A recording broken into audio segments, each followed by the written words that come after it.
Hey guys, I thought I would go ahead and go over how to take care of your cutting boards. You really shouldn't be washing them in a lot of water, but we do that every now and then just because of what we're using on a cutting board. But all you need to do is take a lemon, half a lemon, and I just squeeze some lemon into my soup. The recipe that we just had, you can see where it called for that.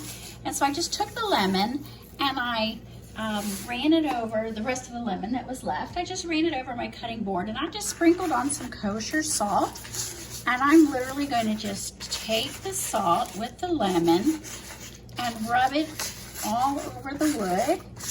And what this does is it helps remove any odors that you have in your cutting board without needing to scrub it with a lot of water. After scrubbing it with the lemon and the kosher salt, I just rinsed it quickly under water, dried it, and now I'm going to let it air dry standing up. And that just took out any little marks that were on my cutting board, as well as any odor from chopping the onion or any other vegetables. So now you know how to take care of your cutting boards.